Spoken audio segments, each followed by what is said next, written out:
When I entered this class, I thought it would be a long semester. I was picturing going through the gruesome details of aging, full of wrinkles and sunspots.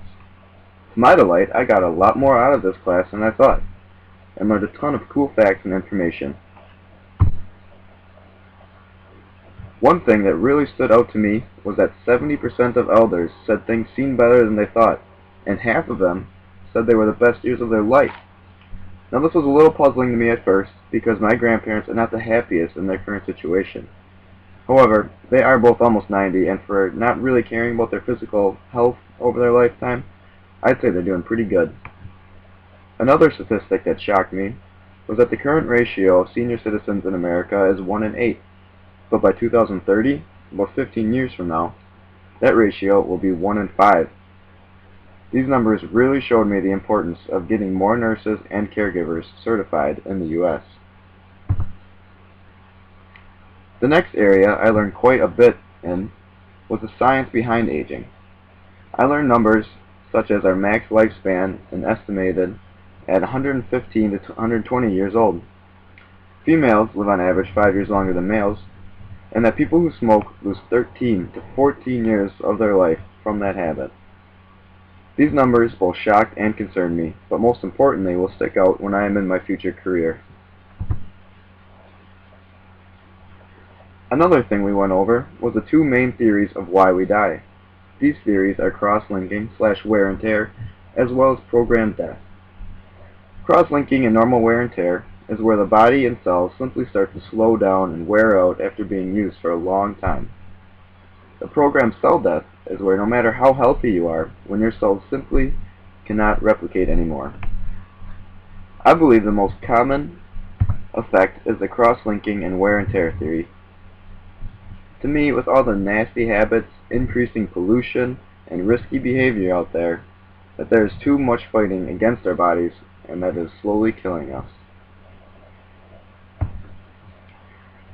Now I knew there were a lot of physical changes with age, but when we watched that autopsy video, man, my eyes were opened. There were the obvious external differences, such as looser skin and loss of hair pigmentation, but then the really intriguing differences showed up when they opened the bodies. I thought it was really cool to see the loss of gray matter in the older brain and the thinner bones in the older person. The next area that I found very informative was on the elder sexuality. This is something I've always kind of wondered about, but never really cared to think about. However, being as I am going into the healthcare administration, who knows what type of problems I'll be faced with, or events that I'll have to organize.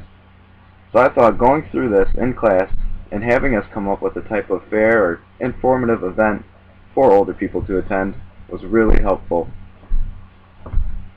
Another day that was super beneficial was when we had a speaker talk to us about assisted living facilities.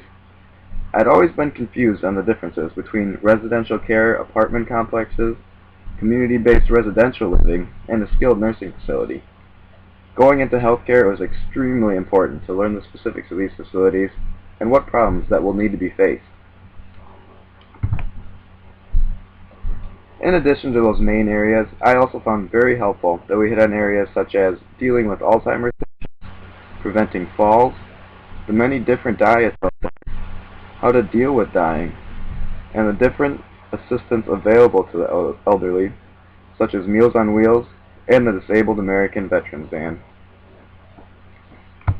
So, how do I feel about aging now?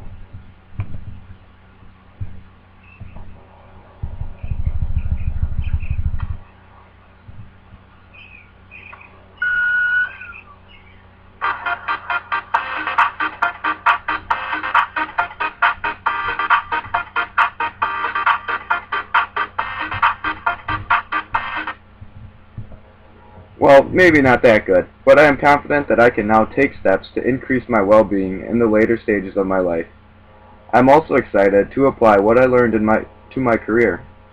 The speakers who talked about the economics of healthcare and the different assisted living situations will always be in the back of my mind and will make me a better healthcare administrator someday. Thank you.